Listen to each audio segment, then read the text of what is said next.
Para todo mundo. Estamos iniciando, então, mais um bate-papo, hoje com a psiquiatra a doutora Amanda Vieira, nossa convidada para estar aqui nos presenteando com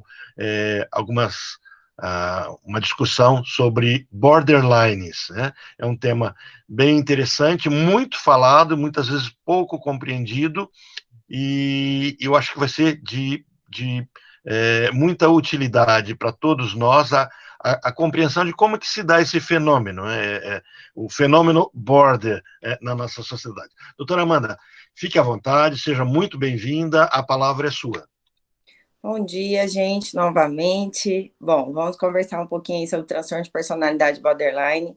Vocês fiquem à vontade para me interromper, fazer perguntas, né? Relatos aí dos casos dos pacientes de vocês também. Acredito que a gente vai conseguir trocar bastante informações aqui.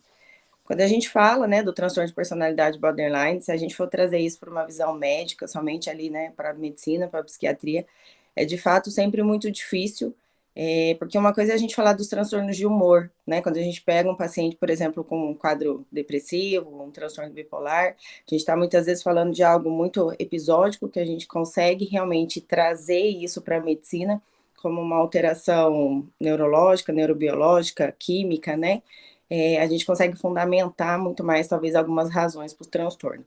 Quando a gente pensa nos transtornos de personalidade, sempre vai ser algo muito mais difícil da gente pontuar isso somente pela medicina, porque é claro que vocês sabem muito melhor do que eu aí, nós estamos falando de uma personalidade, de uma identidade que ela veio criada muitas vezes desde um período intraútero, na infância, e aí quando a gente pensa, não, essa personalidade, ela está com algum distúrbio, alguma alteração, de fato a gente tem inúmeras causas aí associadas.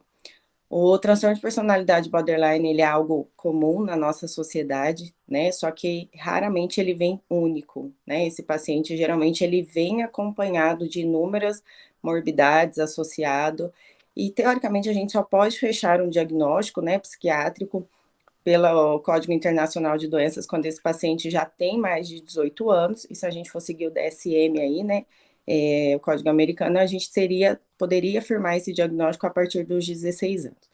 Então, é claro que desde a infância é muito comum a gente ver traços, né, de uma alteração dessa personalidade, a gente trazer isso ali no início dessa adolescência, mas para afirmar um diagnóstico a gente só faria isso ali mais para o final da adolescência mesmo. É muito comum nesses pacientes a gente já notar algumas alterações da personalidade, como por exemplo aquela criança que muitas vezes ela tem ou embotamento afetivo ou realmente suas emoções são mais negativas ali, às vezes uma dualidade, aquela criança que muitas vezes se comporta, ora extremamente irritada, raivosa, e aquela criança que ora é mais carente, demanda mais atenção e ela manifesta essas alterações de forma muito abrupta ali, né? Então, os pais, eles vão notando esses traços, muitas vezes, de alguma alteração da personalidade, e isso ali no início da vida adulta, isso vai manifestar enquanto um transtorno mesmo, né? O border, ele se manifesta muito mais nas mulheres, a gente vê que é muito comum, 75% dos pacientes, eles são mulheres, não sei se vocês já atenderam algum homem realmente com um diagnóstico firmado aí, mas a gente vê que é mais difícil, realmente, né, as mulheres tendem a manifestar, apresentar mais essa alteração aí. E aí, hoje, quando a gente pensa enquanto causa, né, o que nós teríamos que poderia levar alguém a desenvolver o transtorno de personalidade. Desenvolver não, né, que a gente acredita muito que, na verdade, a criança, ela nasceu com esses traços e ali na primeira infância ela foi desenvolvendo realmente e trouxe essas características da personalidade. Então, nós teríamos a própria hipótese neurobiológica, né, uma hipótese neurobioquímica que a medicina tem ali. Alguns estudos mostram que essas pessoas, elas nascem com algumas alterações no sistema límbico, que seria o nosso sistema relacionado pelas emoções, então seria uma hipótese. Algumas alterações a nível de córtex pré-frontal, então isso justificaria muito porque da impulsividade, né, dessa dificuldade de controle de comportamento também. É muito claro que esses pacientes, eles apresentam também uma alteração do eixo, né, hipotálamo, hipófise adrenal, a ponto de muitas vezes a gente dosar a parte hormonal desses pacientes e eles virem realmente com alterações a nível de cortisol, nosso hormônio do estresse ali. Então, essas são as coisas que a medicina consegue realmente explicar, porque em alguns casos isso é muito nítido. Mas é claro que em inúmeros outros casos a gente não consegue identificar muitas dessas alterações químicas ali, né? Nós teríamos o componente genético, então a gente vê que se os pais eles têm um transtorno de personalidade, a chance do filho ter também é maior, mas isso os estudos deixam muito claro, né, que o fenótipo, a manifestação da doença, ela diz muito mais do meio onde essa criança está inserida, onde foi ali a primeira infância dela, do que o próprio componente genético.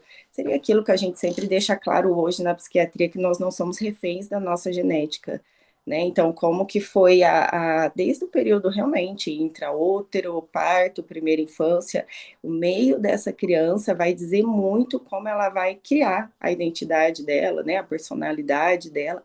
Isso realmente tem uma exposição muito maior do que a própria carga genética ali mesmo.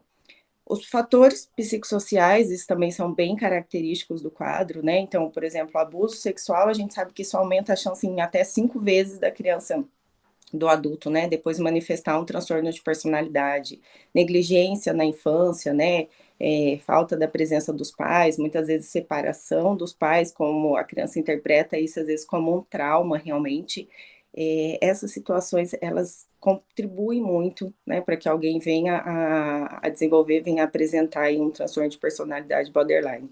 São hipóteses, né, que a gente traz, porque alguém teria os transtornos de personalidade, porque quando a gente pensa no border ele está ali no cluster B, então ele estaria junto, né, com os histriônicos, com os narcisistas, você vê que é um grupo realmente, de uma certa forma, muito heterogêneo, mas que eles trazem essas características de serem mais dramáticos, mais excêntricos, né, é claro que cada transtorno de personalidade aí com as suas características. Então, essas são algumas das justificativas, e com certeza, né, a psicanálise ela vai interpretar isso pela própria questão da personalidade, que seria o correto, porque muitas vezes a gente tenta investigar todas essas características bioquímicas, fatores genéticos, fatores psicossociais, e muitas vezes a gente não consegue, né, deixar isso tão claro do que levou essa pessoa a desenvolver um transtorno de personalidade mesmo. E aí a gente cairia que realmente essa questão da formação da personalidade foi o que contribuiu aí para isso, né? Gente, vocês querem falar alguma coisa? Eu tô aqui falando que eu falo demais, viu? Tem uma pontuação aqui, mas acho que no decorrer eu vou tentando encaixar na sua fala, deixar para o finalzinho. Tá ótimo. A quantidade de sessões para fazer o diagnóstico do bipolar, do border, alguma coisa assim. Uhum. Mas eu creio que no decorrer isso vai ser abordado, né? Quando a gente pensa até na questão do diagnóstico, o próprio psiquiatra ele sempre segura muito para dar esse diagnóstico para o paciente, né? Para a gente dizer, olha, você tem um transtorno de personalidade borderline. Acredito que isso na verdade seja muito individual do psiquiatra, que alguns gostam de, né, logo dizer isso para o paciente. Mas como nós estamos falando de transtorno de personalidade, não existe de fato quantas consultas esse paciente teria que fazer para chegar no diagnóstico, mas de fato não é algo fácil. De fato, vai ser algo que vai ser muito investigado aí. Porque é raro, eu particularmente não tenho nenhum paciente que ele tenha transtorno de personalidade borderline exclusivo, só essa, né? Ele não tenha nenhum outro transtorno associado. Então, quando esse paciente ele chega ao psiquiatra, ele chega pelos outros transtornos e não pelas características da personalidade dele. Ele vai buscar porque ele tentou suicídio, ele vai buscar porque a família trouxe, porque ele está no quadro de automutilação, de autodestruição, porque de fato ele tem um transtorno depressivo associado, então ele busca por essas características. E ali, no decorrer das consultas, você vai vendo que existe algo que está saindo do humor, que está saindo de um transtorno, né, mais pontual. E aí, conforme você vai coletando a história, porque aí eu preciso muito da família também, né? De olha, como foi essa infância, como essa criança era, como foi, e vem sendo muitas vezes essa adolescência, para que realmente eu firme chegue nesse diagnóstico. Eu não gosto realmente de dar diagnósticos, não só no transtorno de personalidade, porque a gente rotula as pessoas, né? Quando eu digo para você, olha, você tem transtorno afetivo bipolar.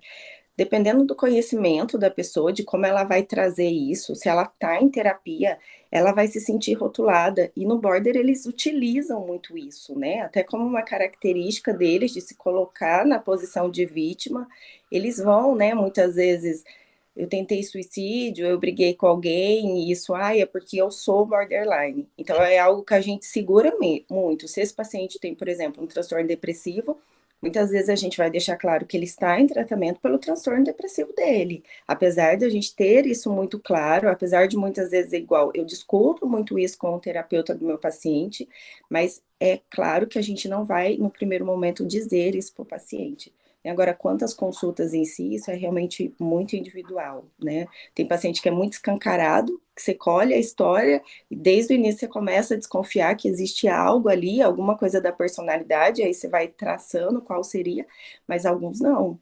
Alguns pacientes, por exemplo, às vezes você pega paciente com transtorno depressivo, você vai tratando, tratando, e você vê que esse paciente ele não é responsivo à medicação, né? Então, ele deveria melhorar em alguns momentos. Você está utilizando a medicação, você vê que não, que ele ainda traz traços. E aí isso começa, né, você começa a se questionar, será que existe algo da personalidade? Porque aí realmente a medicação, ela responde menos, né? A gente vê que a efetividade do tratamento com a medicação, nesse caso, ele é menor, realmente.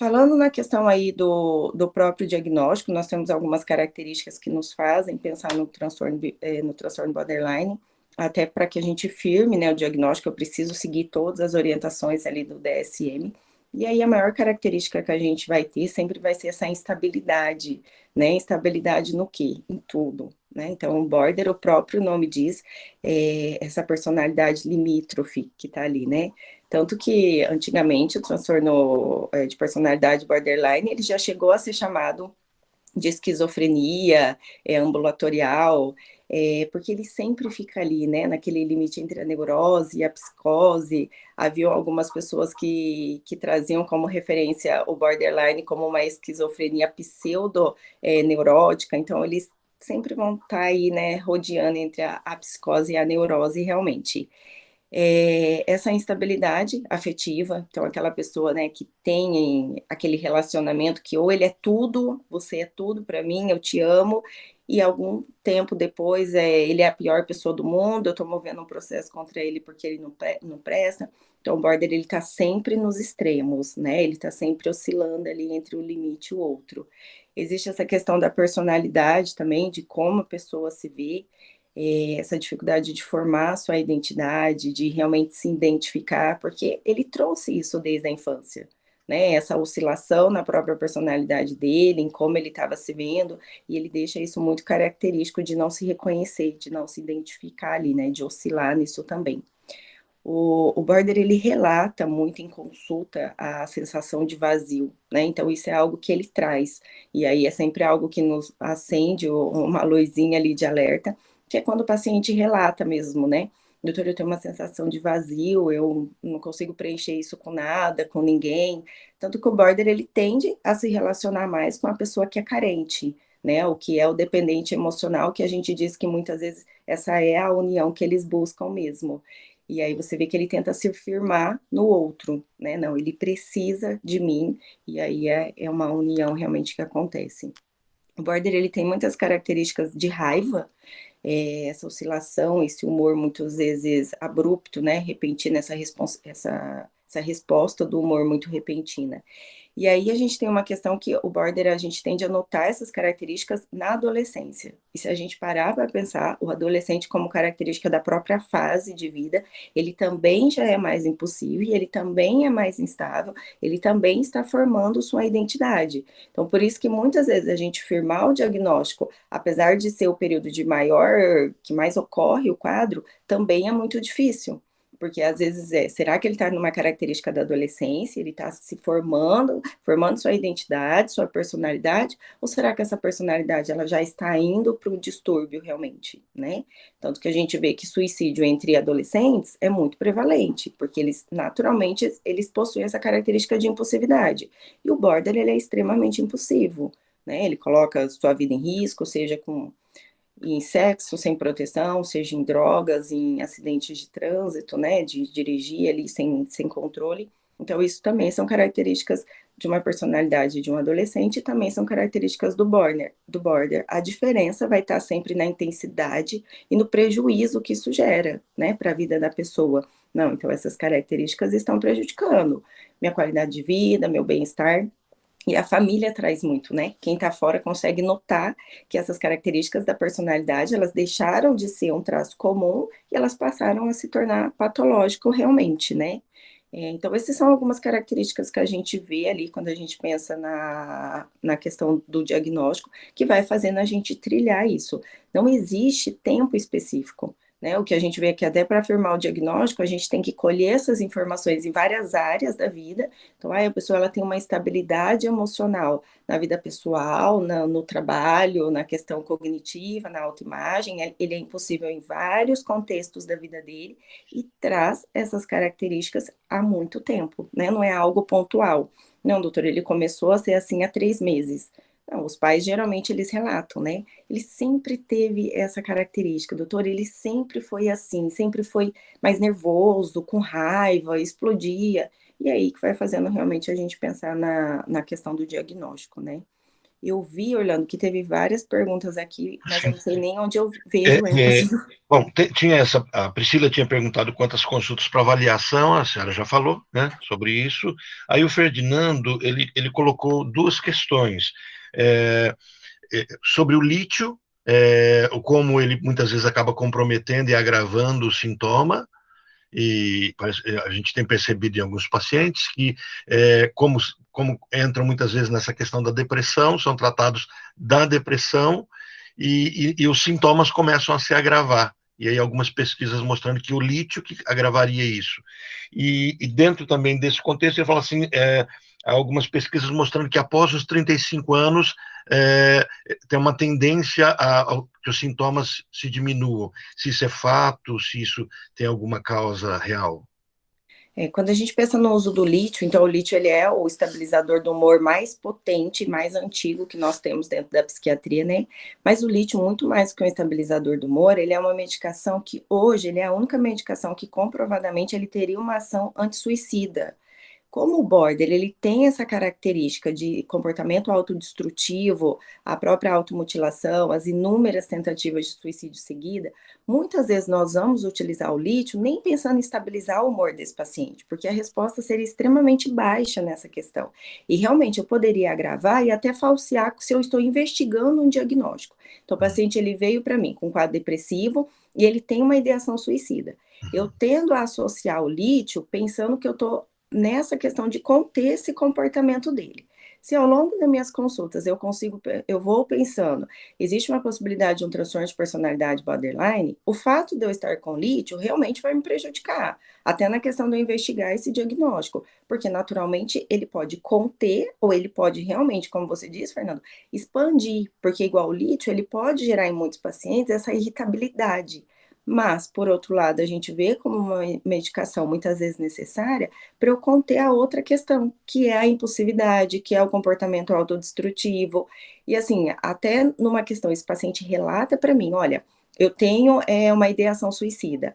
É uma medicação que ela teria que estar na minha prescrição, porque é a única medicação que eu tenho comprovada que reduz, né, esse comportamento, essa ideação suicida ali do paciente. Mas assim, o lítio, ele é uma medicação carregada de efeitos colaterais, carregada.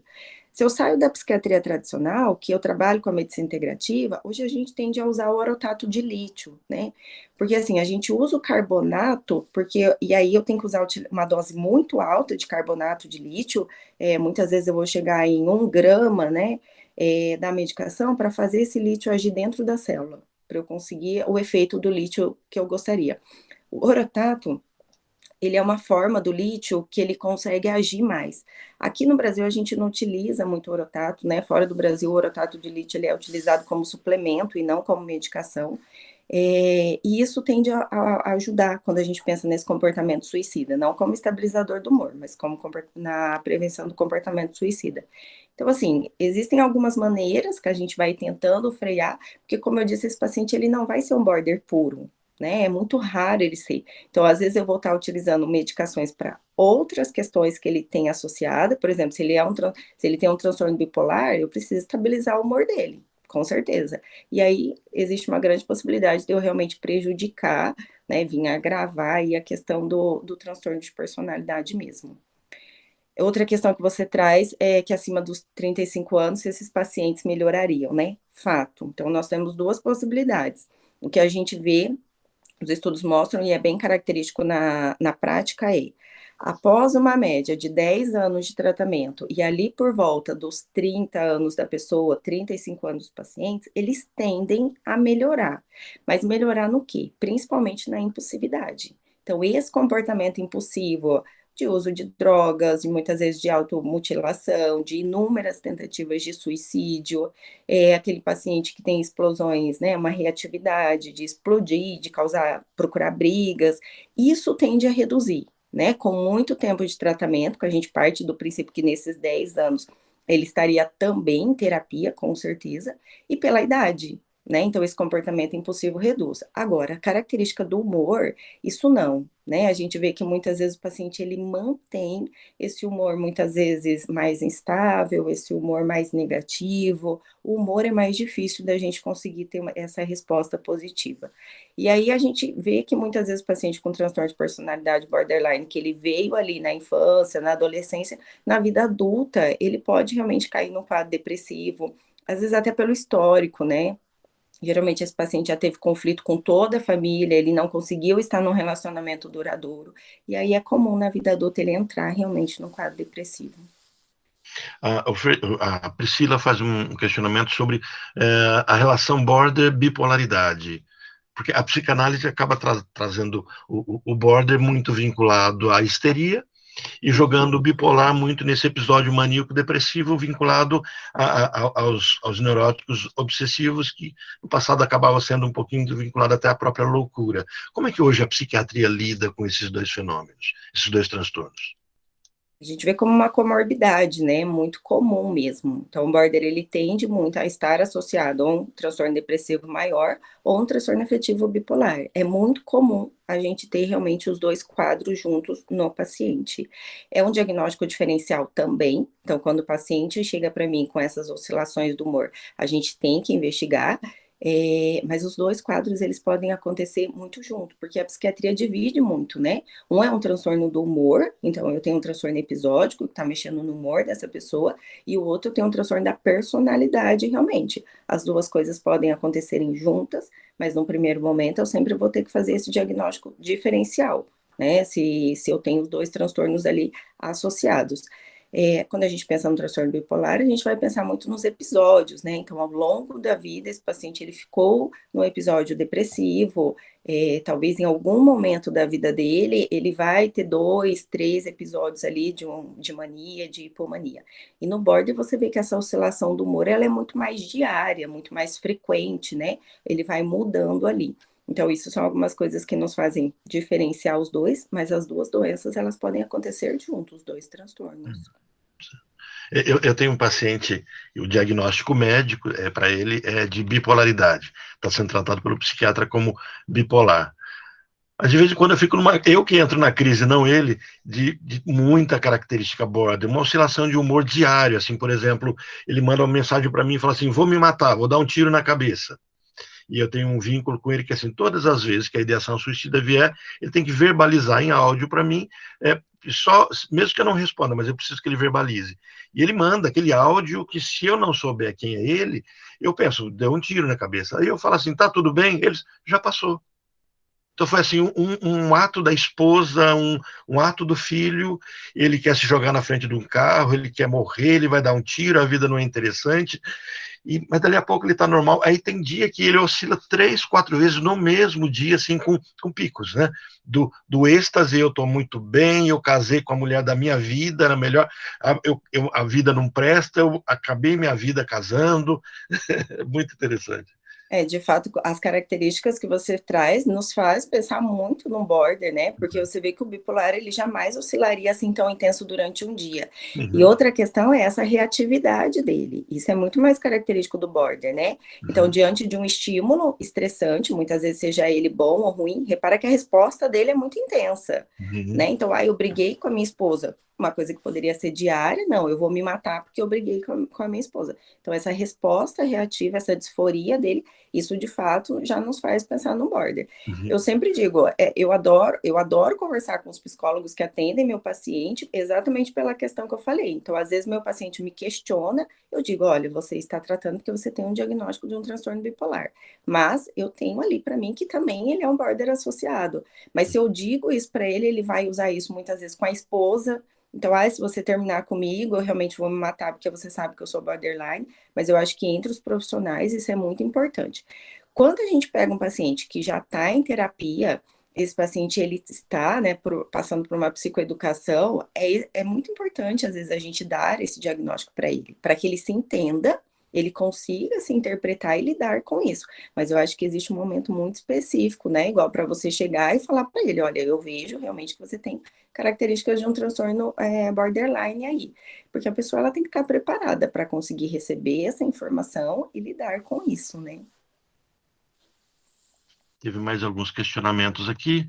Ah, como é que os pais são orientados, a Sinara que está perguntando, como os pais são orientados a lidar com os filhos que apresentam esse transtorno? Orientação que se daria aos pais? É muito difícil, né? Com certeza. Eu sempre encaminho os pais também para terapia, porque você vê que os pais sofrem muito. Em geral, se você pega um border em estado grave, assim, toda a família ela se movimenta em torno do paciente. Porque, por exemplo, se eu tenho um paciente border que a característica da impulsividade, da autodestruição é muito característica, eles tentam suicídio repetidas vezes, repetidas. Eu tinha uma paciente que eu atendia ela dentro do hospital. Ela não era minha paciente em consultório, porque ela ia pelo plano com a psiquiatra, mas toda vez que ela tentava suicídio era hospitalizada, então o hospital me chamava e eu atendia ela ali. E assim, isso era rotina, praticamente toda semana eu estava dentro do hospital que ela tentava suicídio mesmo. Pra vocês terem noção, uma vez eu fui, atendia, aí entrava em contato com a psiquiatra, a gente trabalhava junto. Eu voltei para minha casa, que isso era um final de semana, e o hospital me ligou que ela havia acabado de tentar suicídio dentro do hospital com a calcinha, dentro do banheiro do quarto dela. Então, assim, a capacidade de impulsividade deles, de autodestruição, é muito grave, né? Felizmente a enfermagem entrou ali na hora, mas ela estava tentando se enforcar com a calcinha dela, né? A vestimenta dentro do hospital é a camisola e a calcinha. E ainda assim ela tentou. Então, isso acaba sendo muito impossível, muito característico. Quando você olha a família desses pacientes, muitas vezes eles estão sofrendo muito, pois é muito difícil você conseguir lidar com isso. Então, nessa família, por exemplo, a irmã, que era mais velha, ela não trabalhava, porque a vida dela, ela recebeu a função de cuidar dessa irmã. Então, elas passavam, né, a família se organizava 24 horas para conseguir estar vigiando ela, né? E isso a gente está falando de anos de pacientes tentando assim. Então, a família, muitas vezes, ela tem que se organizar inteira para conseguir manter vigilância, para que a gente às vezes não tenha que internar esse paciente, para conseguir dar a medicação, porque esse paciente a gente não pode, né, não autoriza que ele fique com a medicação sozinho para tomar, para muitas vezes levar esse paciente para terapia, para fazer as coisas, porque às vezes você não consegue que esse paciente ele vá se inserindo na sociedade, né, dependendo da gravidade do quadro aí. Então, a família, ela precisa realmente estar em terapia também para entender muito a psicoeducação sobre o transtorno é essencial, porque eles precisam entender o que nós não estamos falando de um transtorno que, apesar do tratamento, dará uma cura, mas a gente busca muito a remissão dos sintomas, a gente busca muito estabilizar esse paciente, e o apoio familiar estrutural é muito importante. Apesar de que muitas vezes a gente encontra famílias que a gente também não vai ter esse apoio, né? Não é raro de acontecer. E aí é ainda mais grave, né? Se torna ainda mais difícil.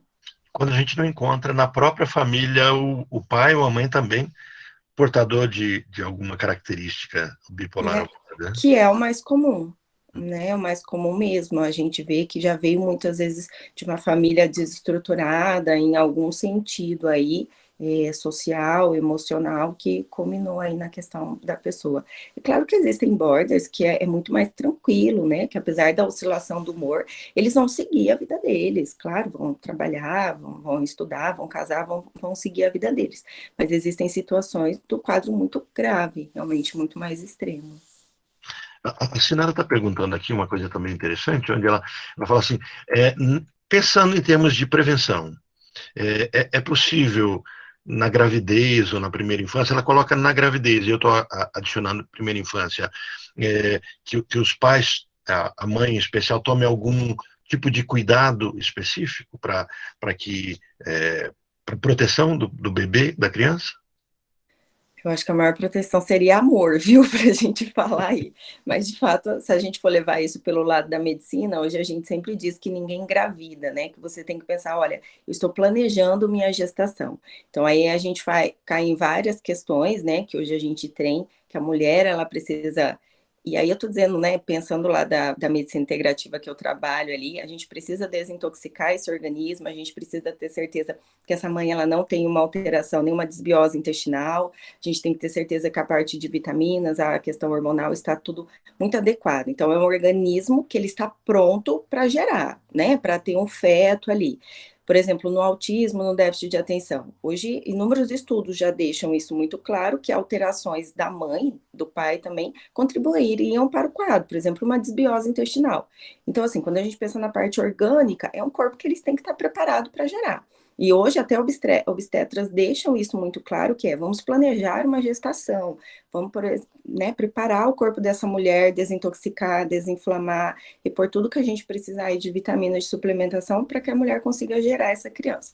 Quando a gente pensa na questão intraútero e primeira infância, ao menos eu tenho para mim que a gente forma a personalidade na criança ali, nesse período. É claro que depois isso vai ser moldado, né, o conhecimento da sua identidade, mas essa intraútero e a primeira infância, eles são de fato muito importantes quando a gente pensa nos transtornos psiquiátricos. Tudo tem como fator de risco. Período intraútero. Se essa mãe foi exposta a alto nível de estresse, se essa mãe sofreu algum tipo de trauma, algum tipo de violência física, abuso sexual, violência doméstica, se essa mãe ela tem um suporte familiar, desde o esposo, mas também família, né? Então, não, é uma mãe que está amparada, que ela vem conseguindo dormir, ter uma boa alimentação, ela se sente amada, ela se sente protegida, ela vai trazer essas características para a criança, né? O border, ele tem uma sensação de abandono muito grande, essa sensação de vazio. Ele faz de tudo para não ser abandonado. Será que lá no período intraútero a mãe também vivenciou alguma situação que ela trouxe isso, esse medo? Repara que isso é tão perceptível em outros transtornos. Por exemplo, às vezes eu pego paciente com fobia social.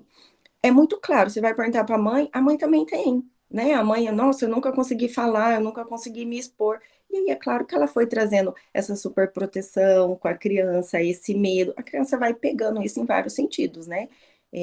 Tanto na parte emocional quanto na vivência social ali. Então, acho que quando a gente pensa em prevenção, a gente tem que pensar na parte orgânica, mais do que nunca, né? Esse organismo, ele tem que estar muito preparado, mas toda essa questão social, emocional, né? Como você está com o seu parceiro, como que você está com a família onde você está inserida, esse meio, ele vai ser fundamental para o desenvolvimento dessa criança, da personalidade dessa criança. A Priscila faz a seguinte pergunta: doutora, na sua prática clínica, como tem sido a associação de suplementos e medicamentos na condição border? Eu utilizo a parte de suplementos, na verdade, em todos os transtornos, não só no border, né? Mas assim, aí a gente está saindo da psiquiatria tradicional, a gente está pensando, né, nessa parte que hoje a medicina integrativa, a medicina personalizada que a gente diz, ela busca ver o ser humano como um todo. Então, eu não conseguiria separar, não conseguiria fazer essa fragmentação. Não, enquanto psiquiatra, a gente vai tratar somente a saúde mental e não vou ver o organismo. Não, a gente busca, inúmeros médicos, felizmente, hoje buscam isso, ver o ser humano como um todo. Então, a gente utiliza muito suplemento, sim. Se a gente for pensar que os transtornos psiquiátricos, a gente tem hoje como hipótese de todos eles uma neuroinflamação, que então haveria algo que inflama esse organismo e inflama esse cérebro, isso também é uma das causas. Como eu falei, os estudos já mostram para os transtornos de personalidade borderline que eles teriam uma alteração no eixo hipotálamo hipófise adrenal. Isso levaria ao aumento de cortisol, desregularia todo o eixo hormonal, então também tem um fator ali. Isso a medicina consegue tratar. E eu vou tratar isso com medicação? Não, muitas vezes eu vou tratar isso realmente com os fitoterápicos, com suplementação, com os fitos, né, terápicos. Então, essa parte eu integro muito na minha prática clínica. Eu acredito que realmente cada profissional veja isso de uma forma, porque como nós temos várias hipóteses, então alguns profissionais tendem a ver muito mais, vamos supor, o transtorno de personalidade como algo genético. Então, talvez ele vá buscar realmente inserir mais a prática da terapia para tentar mudar dali para frente. Mas eu associo, né? Eu acredito muito na suplementação dos fitoterápicos, né? Partindo desse princípio que a gente não separa o corpo da mente. Então, não, eu vou tratar esse corpo para que essa mente também esteja muito bem.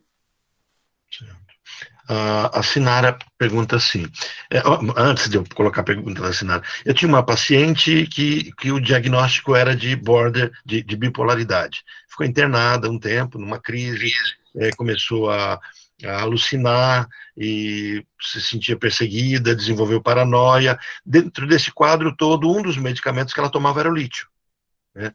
Esse foi o medicamento que ela trazia muito o efeito colateral do lítio. Ela começou a engordar demais, e ela lutava para não tomar o lítio. E o médico sempre orientava que ela continuasse tomando.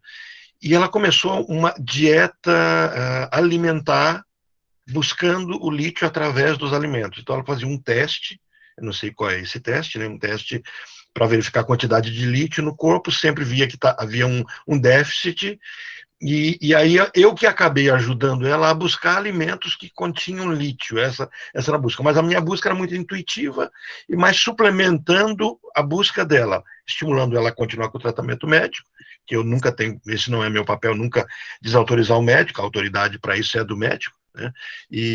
Mas eu falei, então, que tal, como eu trabalho com triptofano muitas vezes com alguns pacientes meus, e eu percebo alguma mudança no humor, na forma como ele lida com os problemas, na qualidade do sono, e aí eu comecei a implementar um pouco sobre isso. Atualmente ela não toma mais lítio, há outro tipo de controle, outros medicamentos mais modernos, vamos chamar assim, mais atualizados, mas ela percebeu que os alimentos mudaram. Existe também esse tipo de suplementação alimentar? Sim, aí a gente sempre vai distinguir isso, né? Então, para a psiquiatria tradicional, não muito, né? Muitos psiquiatras não acreditam nisso. Mas hoje existe dentro da psiquiatria um ramo que a gente chama de psiquiatria nutricional, que a gente parte exatamente desse princípio. O lítio é um mineral, ele está inserido em inúmeros alimentos. Quando eu te dou o carbonato de lítio, o que eu estou tentando fazer? Aumentar a quantidade desse mineral no seu organismo. Então, talvez eu consiga isso, talvez não, e é um fato, né? Eu vou conseguir isso com inúmeras outras alternativas, né? Da mesma forma que, vamos supor, o magnésio, ele é encontrado em inúmeras reações. Então, assim, o magnésio ele é essencial para que o nosso corpo funcione em todos os sentidos. Ele participa de mais de 100 reações do nosso organismo. Então, será que se eu der magnésio para essas pessoas, eu também não vou fazer o organismo delas funcionarem de forma melhor? Então, todos os nutrientes, na verdade, são essenciais. Todos. O próprio triptofano que você está falando. As pessoas comem, por exemplo, chocolate. De fato, ela coloca ali um chocolate 70% cacau, ela vai se sentir melhor. Isso gera em qualquer pessoa uma sensação de bem-estar. Por quê? Eu estou automaticamente dando triptofano, hidroxitriptofano para essa pessoa, isso vai se converter em serotonina e ela vai se sentir melhor. Então, olha, será que se então, em vez de eu te der uma medicação para melhorar a sua serotonina, um ansiolítico, um antidepressivo, será que se eu partir lá do precursor, que aí é um aminoácido, o L-triptofano, será que se eu te der esse precursor aqui, eu já não vou conseguir estimular seu corpo a produzir? Então, muitas vezes a gente parte com uma alimentação saudável, que vai ser essa parte da psiquiatria nutricional, eu fazer mudanças de hábitos, atividade física, eu colocar esse paciente em terapia, que daí eu vou trabalhar toda a parte de pensamentos dele. Será que isso já não vai ser um tratamento que vai ajudar muito, muito, gente? Inúmeros pacientes, eles melhoram, eles ficam bem quando a gente consegue utilizar esses recursos. A medicação, ela vai entrar nesses quadros para somar. Ela não vai ser a única forma de tratamento, né? Então, a gente deixa de pensar, olha, eu vou ter que utilizar o lítio em 900 miligramas, em 1 grama, numa dose extremamente alta, porque eu tenho outros recursos, né? Esse paciente, ele não está amparado somente na medicação. Igual no meu consultório, o paciente, ele... Desculpa, gente, é que eu recebi uma ligação.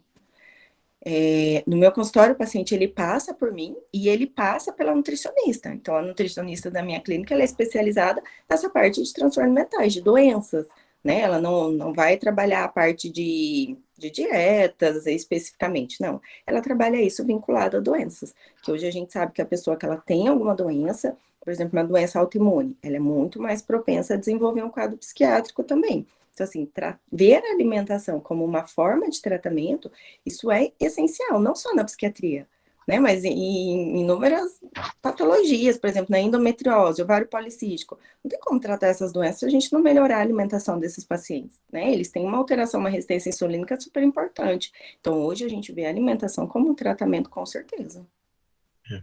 A Sinara está fazendo o seguinte questionamento. Já viu algum caso onde alcançou estabilização, até remissão, através da espiritualidade? Então, assim, fazer esse vínculo com o engajamento de uma pessoa por conta de um grupo religioso ou da própria crença?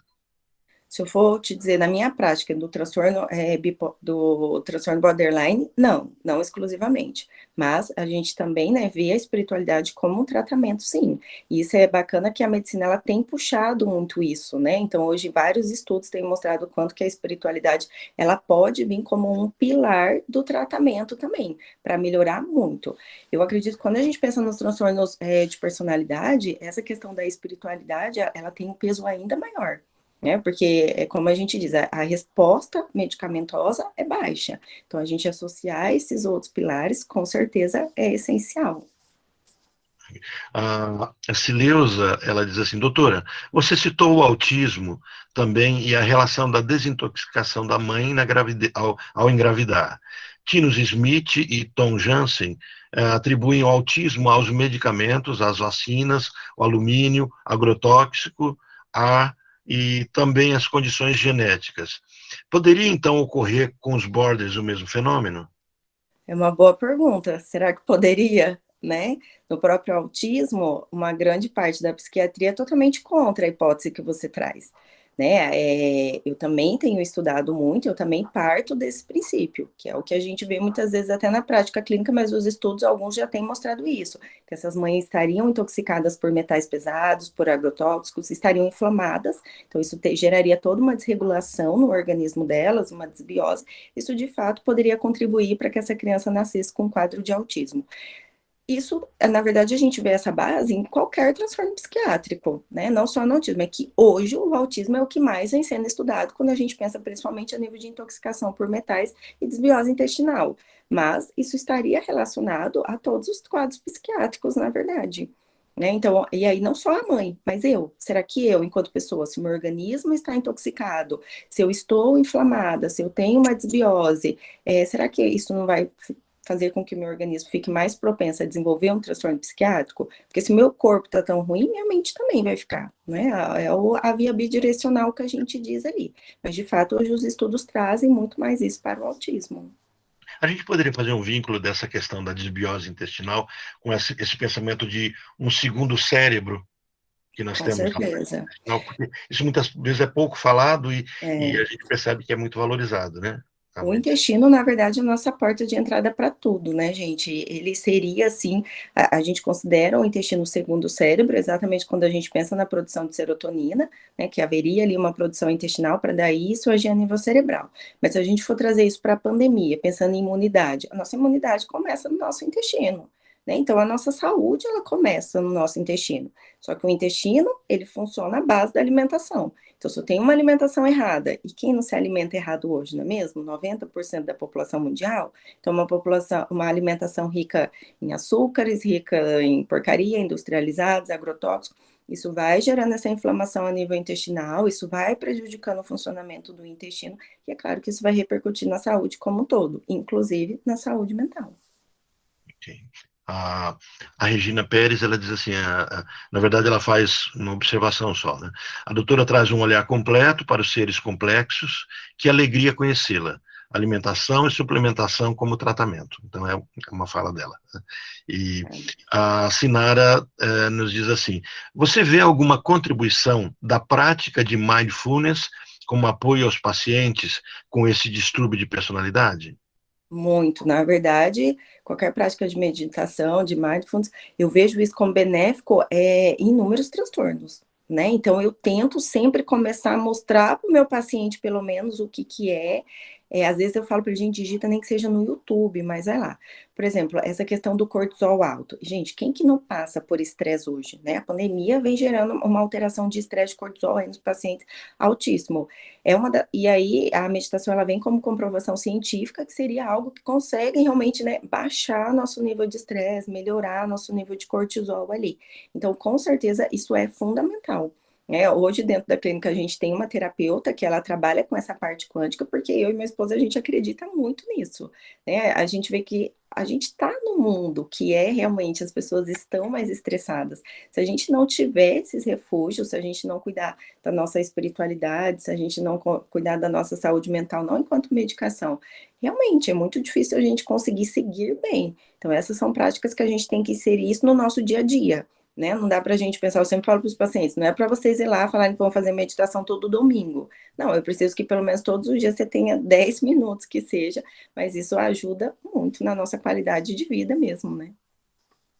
A, a Regina diz assim, Regina Pérez, Dr. Cícero Coimbra indica o fato de que no Brasil se adiciona ácido fólico nas farinhas. Isso se torna um fator importante para o aumento do autismo.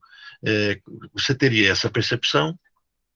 Bom, essa informação que você diz eu não tenho, né? A gente vê o Cícero como a questão do protocolo Coimbra é pela vitamina D, que de fato a gente considera a vitamina D maravilhosa, inúmeros estudos já associam ela nos tratamentos das doenças psiquiátricas. Então, o Cícero, para nós, né, da medicina integrativa, ele é muito conhecido porque ele realmente nos ensina a importância, né, o quanto a vitamina D é fundamental. Essa questão que você me disse, que ele orienta a adicionar ácido fólico nos alimentos, eu realmente não sei te dar essa informação.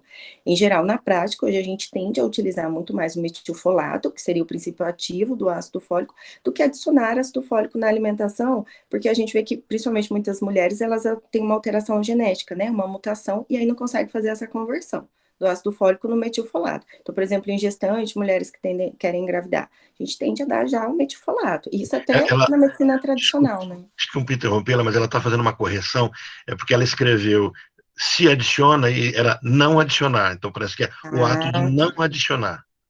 Aí sim, eu acredito que seja exatamente por isso, porque assim, uma grande parcela da população tem essa mutação. Então, a gente não seria capaz de fazer a conversão do ácido fólico em metilfolato. E o metilfolato ele é essencial para o desenvolvimento cerebral, por isso que a gestante toma para garantir que a formação neuronal, neurológica ali da criança, ela vai acontecer de forma correta. Então, a gente precisa realmente do metilfolato, do ácido fólico. Só que quando eu adiciono isso nos alimentos, eu estou partindo do princípio que todo mundo vai ser capaz de fazer essa conversão. E a grande maioria das pessoas não é. Né? Então, não teria o porquê. E aí, quando eu enriqueço, teoricamente, um alimento com ácido fólico, geralmente o que, que eles enriquecem com ácido fólico? A farinha de trigo, né? O alimento que você vê lá. Tipo o iogurte industrializado, rico em açúcar, um monte de porcaria. Aí vem escrito enriquecido com ácido fólico. Então, na verdade, não teria benefício nenhum. E a gente suplementa isso em forma de suplementação, realmente, mas aí o metilfolato. Certo. Bom, doutora, a gente está caminhando para o finalzinho do seu horário, não por nós, mas eu sei que a senhora tem outro compromisso daqui a pouquinho. Mas o Ferdinando ele fez uma pergunta anteriormente, eu segurei para o finalzinho. Ele faz a seguinte pergunta: dentro da psiquiatria, existe uma especialização, com essa especialização dos tratamentos, a gente deveria buscar um psiquiatra que trate de border, ou todos os psiquiatras, de alguma forma, estão não no preparo amplo, porque aí com certeza sim, né? Mas a psiquiatria como um todo trata do border também como um todo.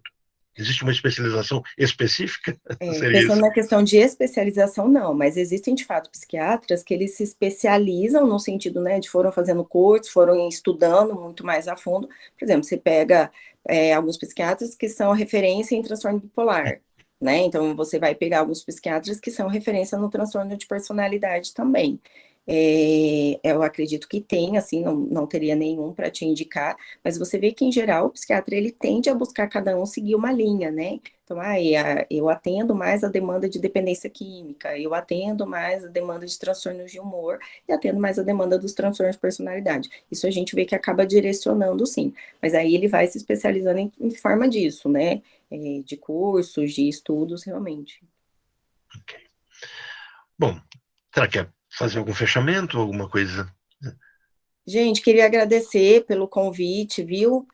Se depois também alguém quiser falar alguma coisa, Orlando e a Priscila já têm aí meu celular, vocês podem mandar. Como diz a Priscila, eu sou ainda mais acessível pelo Instagram, porque realmente é mais fácil eu responder por lá do que pelo WhatsApp mesmo. Mas muito obrigada, viu, pelo convite aí. Obrigada, Priscila. E fico à disposição quando vocês precisarem novamente. Nós aqui agradecemos, né? Nos enriqueceu muito, nos auxiliou bastante, e excelente essa perspectiva dessa psiquiatria integrativa, essa psiquiatria que consegue lidar com a alimentação e que conversa com a terapia, né? Me assustou uma vez uma reportagem de um médico que falava sobre depressão no Hospital das Clínicas em São Paulo, e quando ele fala da depressão, o repórter pergunta assim, como é que se cura a depressão? Ele fala assim, só com medicamento. Eu me assustei com essa resposta. Com Um certeza. médico jovem e ignorar todas as outras ferramentas que agregam. E quando a senhora trouxe esse tratamento multidisciplinar, né, esse olhar biopsicossocial, quer dizer, é completo, né, onde o médico interage com o nutricionista, que interage com o terapeuta, que interage com o pedagogo, esse diálogo é muito importante, né? Esse paciente que eu mencionei para a senhora aqui, o diagnóstico médico é de bipolar, um dia ele me chega no consultório com um desejo, uma ideação suicida e homicida. Então ele ia matar, ia morrer, e ele chega a um circo montado, e aí eu tenho interação com o psiquiatra dele, eu ligo para o psiquiatra dele, conversei com ele, na época era o Dr. Milton Bocato, você deve conhecê-lo pelo menos por nome, e ele teve essa tranquilidade de conversar comigo, me ouvir, né? Então é um psicanalista que tem a visão médica apenas de leituras e de disciplinas, e não a expertise ou a formação. Ele ouviu esse psicanalista e, junto com a minha informação, ele pôde agregar e melhorar a qualidade de vida do paciente dele e refazer a receita médica, né? Então, assim, quando o Exatamente. psiquiatra tem esse caminho, a gente percebe o quanto os pacientes acabam tendo esse benefício. Obrigado por a Até senhora. quando a gente pensa nos transtornos de personalidade, é muito mais comum o terapeuta chegar no diagnóstico, né? Porque imagina, ali na minha consulta, eu vou ver o paciente por 1 hora, uma vez por mês, né? Às vezes esse paciente vai vir a cada 40, 60 dias, e aí o terapeuta está com ele praticamente toda semana. Então, quando a gente troca essas informações, às vezes os terapeutas eles trazem esse retorno, dizendo, olha, está acontecendo tal e tal coisa. Você fala, não, o paciente nunca trouxe isso em consulta. E às Uhum. vezes, coitado, não trouxe porque também nem deu tempo, né? Porque tem tanta coisa às vezes para falar na consulta.